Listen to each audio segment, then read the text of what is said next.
Hello दोस्तों, मैं राजेश, आपका स्वागत है आपके अपने चैनल सॉल्यूशन पर। आज की इस वीडियो के अंदर हम बात करने वाले हैं इस साल की एक बिल्कुल ही नई मूवी के बारे में, और इस नई मूवी का नाम है रायन। इस मूवी के मेन स्टार है धनुष यानी कि रायन, दूसरा विजयन यानी कि दुर्गा। मुथु एवं मानिक धनुष ने इस मूवी में सिर्फ एक्टिंग ही नहीं किया है, इसके साथ राइटर और डायरेक्टर भी है। यह धनुष की 50th मूवी है। एक्सप्लेनेशन को चलिए शुरू करते हैं। मूवी में धनुष का नाम रायन है। इसमें धनुष के 2 भाई है और एक बहन। बड़ा भाई का नाम होता है मुथु, छोटा भाई का नाम मानिक होता है और छोटी बहन का नाम होता है दुर्गा। रायन इन सब में से अपने छोटे बहन को बहुत प्यार करता है। जब ये लोग छोटे थे, इनके माँ बाप इनको छोड़ के चले गए थे और फिर वापस नहीं लौटे। तभी रात को पुजारी के घर गए और वहाँ पर अपने माता पिता के बारे में बताया, और जब पुजारी को पता चला कि उसके माता पिता अब नहीं आएंगे, तो उसने उसकी बच्ची को लेने का प्रयास किया ताकि वह उसे बेच सके, मगर रायन ने बीच बचाव में उसे मार दिया और वहाँ से एक लोरी में बैठकर के शहर की तरफ आ गया। बचपन से ही रायन ही इनका केयरटेकर है। बचपन से ही रायन ने अपने भाइयों और बहन को खिलाने और पालने के लिए उसने सारा काम किया। बचपन में गुस्सा उसके सर रहता है, पर धीरे धीरे जब वो बड़ा हुआ, वो अपने आप को शांत रखने लगा। खुद के गुस्से से उसे डर लगने लगा था। वो धीरे धीरे जब बड़ा हुआ, उन्होंने एक फूड कार्ट ओपन किया जहाँ पर तीनों भाई मिलके खाना बनाते थे, और उनकी छोटी बहन दुर्गा घर में ही रहती थी। वो कुछ काम नहीं करती थी, सिर्फ घर की ही काम देखा करती थी। तो ऐसे ही दिन कट रहा था। यह चारों लोग एक साथ बहुत ही खुश थे। इनमें से जो छोटा भाई होता है मानिक, वो कॉलेज इलेक्शन में बिजी होता है, पर उसके भी खून में उबाल था। एमएलए के लड़के के खिलाफ वो कॉलेज में इलेक्शन लड़ रहा था। आए दिन उसका झगड़ा भी हुआ करता था, पर घर तक कभी बात नहीं आता था। दूसरा भाई मुथु, जो कि शराब में डूबा रहता था, वह शराबी था। उसके साथ उसकी एक गर्लफ्रेंड भी होती है, जिसके साथ वो वादा तो करता है कि शादी करेगा, पर शराब पी के वो सब कुछ भूल जाता है। पर इन दोनों में प्यार बहुत था। पर रायन परेशान था अपनी बहन के लिए। वो चाहता है कि इन सारे झंझट से वो लोग निकले, क्योंकि आए दिन बस्ती में लड़ाई झगड़ा होता है और इधर रहने लायक भी नहीं है। रायन चाहता है कि अच्छे से अपनी बहन की शादी वो कर दे। जब रायन अपने भाई बहनों को लेकर शहर आया था, तो शेखर भाई ने रायन और उसके भाई बहनों को रहने के लिए जगह और रेयान को नौकरी भी दी। शेखर भाई बोलता है, मैंने दुर्गा के लिए एक अच्छा लड़का देखा है जो कि गवर्नमेंट सर्विस करता है। रायन भी इस बात से बहुत खुश है। एक दिन मुथु बार में बैठ के दारू पी रहा होता है, तभी उसकी गर्लफ्रेंड आकर उसके साथ झगड़ जाता है, और इसी बहस में कुछ बेवड़ लोगों के साथ उसका झगड़ा हो जाता है, जो कि दुरई के लड़के थे। दुरई एक बस्ती का एक एरिया का भाई है, लाइक डॉन। वो अपने पूरे एरिया को कंट्रोल करता है। एक्सटॉर्शन से लेके पैसा वसूली, स्मगलिंग, वो सब कुछ करता है। जब दुरई रायन को बुला के उसके भाई की वार्निंग देकर उसे छोड़ देता है। दुरई को भी पता था कि रायन से उलझना सही नहीं है, क्योंकि रायन के बहुत गहरे राज है। रायन भी चुपचाप दुरई का बात मान लेता है और घर चला जाता है। अभी दुरई का और कंपटीटर्स है, जो कि आधा बस्ती को कैप्चर करके रखा हुआ था, जिसका नाम होता है सेतु। सेतु के पिता के मरने के बाद उसके पिता का एरिया सेतु संभालता है। सेतु से दुरई बच्चा बोलकर भगा देता है, और दुरई बोलता है, मैं कभी भी चाहूँ तेरे एरिया को कैप्चर कर सकता हूँ। तो सेतु इस बात के लिए दुरई के ऊपर गुस्सा है। वो चाहता है कि दुरई कैसे भी मर जाए और उसकी जगह को वो कैप्चर कर ले। फिर हमको एक पुलिस ऑफिसर को दिखाया जाता है, जिसका कि नया इस बस्ती के एरिया में पोस्ट हुआ था। वो चाहता है कि ये सारे गैंगवार रुक जाए और सारे मारे जाए, क्योंकि उनके पिता को इन लोगों ने बीच रास्ते में जलाया था, क्योंकि वो एक ऑनेस्ट पुलिस ऑफिसर थे। वो चाहते थे कि ये पूरे गैंगस्टर खत्म हो जाएं। उसके पिता को कोई मेडल नहीं दिया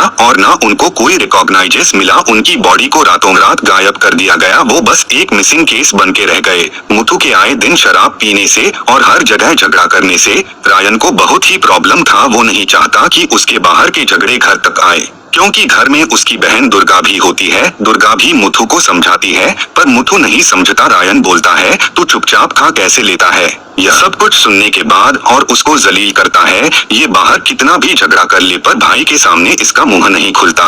रायन इन सारे झगड़ों से दूर रहता है, इसलिए उसने छोटे भाई को भी बोल दिया कि एमएलए के लड़के के खिलाफ तू अपना नॉमिनेशन वापस ले ले। मानिक का बहुत ही मन था इलेक्शन लड़ने के लिए, पर वो नहीं लड़ पाया, क्योंकि रायन नहीं चाहता था। एसीपी का यह प्लान था कि झगड़ा कराएगा और एक दूसरे को मारने के बाद जिंदा नहीं बचेगा। पुलिस ने रेकी कराना चालू कर दिया और सेतु के ऊपर, और उसने हमला कराया बाहर की गुंडे बुला के।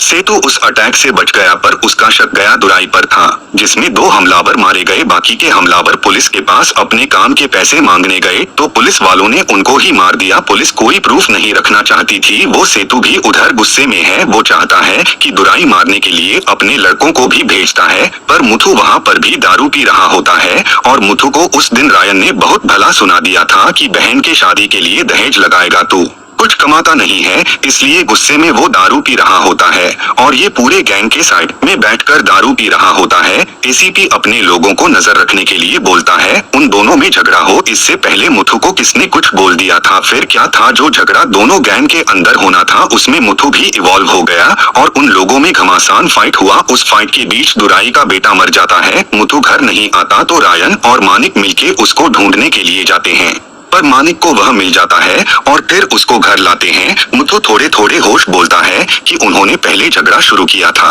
पर रायन ने बोला तूने हाथ क्यों छोड़ा। तब उनके पास कॉल आता है दुरई का, पर रायन पहले कॉल नहीं उठाता। फिर दुर्गा के पास शेखर भाई का कॉल आता है और बोलता है बार में आज किसी ने दुरई के लड़के को मार दिया है।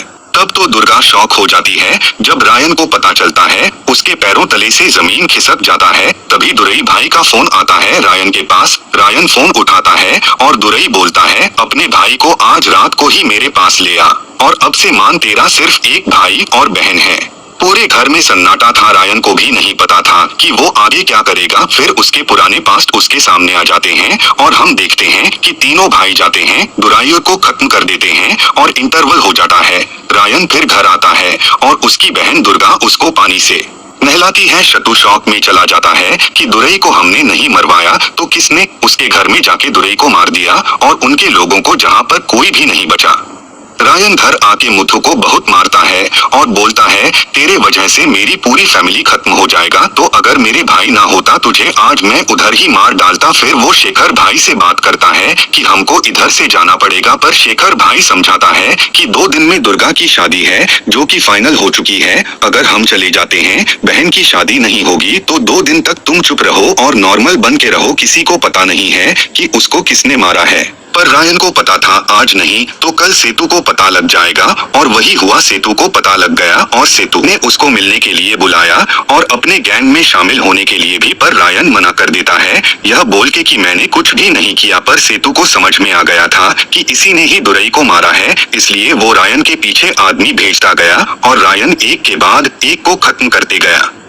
रायन डिसाइड करता है शेखर भाई के साथ बात करके कि हमको सेतु को रास्ते से हटाना पड़ेगा, तभी हम चैन से जी पाएंगे। पर वो उतना आसान नहीं है। रायन ने प्लान बनाया, सब कुछ डिटेल्स है, पर जब सेतु को वो मारने के लिए गया उसके दूसरे बीवी के घर, उधर सेतु नहीं था। उधर हम देखते दुर्गा को, जिसको कि सेतु ने किडनैप करके उसी के घर में रख दिया था। फिर सेतु के लोग रायन को घेर लेते हैं पर रायन एक एक को मार गिराता है। पर आखिर में हम देखते हैं कि मुथु ने ही रायन के पीठ में चाकू भोंक दिया और उसके साथ उसका छोटा भाई मानिक ने रायन के छोरा चाकू भोंक दिया। मतलब ये दोनों भी सेतु के लिए काम करते हैं और दुर्गा को इन लोगों ने किडनैप कर लिया था और दुर्गा के साथ उन्होंने दुष्कर्म भी कर दिया था। कैसे भी करके शेखर ने रायन को बचा लिया था। दुर्गा और रायन को लेकर शेखर दूसरी जगह चले जाते हैं उसके ट्रीटमेंट के लिए। सेतु ने उसके दोनों भाई को यूज किया था यह बोल के कि तुम मेरे सगे भाई हो, मैं तुमको आज काम में लेता हूँ। और दहेज के लिए रायन ने बोला था तुम लोग पैसे जुगाड़ करो, तुम तो कोई काम के नहीं हो, मैं कमाता हूँ, सिर्फ तुम लोग खाते हो। इस वजह से दोनों भाई सेतु के साथ मिल गए। सेतु ने बोला कि मेरे जान को खतरा है, पर किससे खतरा है उसने बताया नहीं, इसलिए इन दोनों भाई के थ्रू ही रायन के ऊपर उसने अटैक करवाया। फिर हम देखते हैं रायन धीरे धीरे ठीक होता है, उसका ट्रीटमेंट भी होता है। वो सेतु के गैंग के कुछ लोगों को मार गिराता है और सेतु उसको कुत्ते की तरह ढूंढ रहा होता है। मानिक ने शेखर को कॉल किया था समझौता करने के लिए, वो लोग भाई से मिलना चाहते हैं। वो लोग गलती से ये सब कुछ कर दिए थे। शेखर दुर्गा को बता के खुद ही मिलने के लिए चला जाता है, तभी उसको सेतु पकड़ लेता है और वो शेखर को मार देता है। पर शेखर रायन का पता नहीं बोलता। मरने के बाद जब शेखर की बॉडी देखने के लिए रायन और दुर्गा आए थे तब पुलिस रायन को उठा लेती है। फिर एसीपी सेतु और रायन के सामने समझौता रखते हैं। यह बोलते हैं कि बहुत खून खराबा हो रहा है, मुझको सिटी क्लीन चाहिए, नहीं तो मैं तुम दोनों के ऊपर एनकाउंटर जारी कर दूंगा। दुर्गा के मन में बहुत ही नफरत था उसके दोनों भाइयों के लिए, क्योंकि लास्ट टाइम शेखर ने बोल के गया था कि मैं मानिक से मिलने के लिए जा रहा हूँ। उसे लग रहा है कि मानिक ने ही शेखर को मरवाया है। समझौते के लिए रायन भी मान जाता है और सेतु भी समझौता कर लेता है और एक उत्सव होता है। उत्सव के बीच में हम देखते हैं कि दुर्गा अपने भाई मानिक को चाकू मार देता है। तब उसको रायन भी नहीं रोकता, क्योंकि उसे पता है कि दुर्गा के साथ क्या कुछ हुआ है। जब मानिक को चाकू लगती है तब उसका भाई मुथु भी आगे आता है और ऊपर से सेतु भी आ जाता है रायन को मारने के लिए, पर रायन इन दोनों को ही खत्म कर देता है। रायन को बहुत दुख होता है अपने सगे भाई को मारने के लिए, पर वो मार देता है क्योंकि वही सही है। यह सब कुछ एसीपी का ही प्लान था। वो चाहता था कि शहर साफ हो, क्योंकि रायन का कोई पास्ट रिकॉर्ड नहीं था और वो गैंग चलाना नहीं चाहता। फ्लैशबैक दिखाया जाता है जिसमें एसीपी कहता है कि तुम सेतु को मार दो, अगर उसको करने में तुम मर गए तो तुम्हारी बहन को मैं अपनी बेटी समझ करके पालूंगा, और अगर तुम बच गए तो तुम यहाँ से कहीं और चले जाना अपनी बहन को लेकर के, और तुम्हें ढेर सारा पैसा भी दूंगा। और वह सेतु को मार देता है तो वह एसीपी के पास नहीं जाता है, क्योंकि एसीपी उसका एनकाउंटर कर देता। तब लास्ट में एसीपी बोलता है कि यह तो बहुत ही माइंडेड निकला, मगर उसको हम बाद में ढूंढ लेंगे। इसके साथ ही मूवी खत्म हो जाती है। मेरे इसका सेकंड पार्ट आएगा।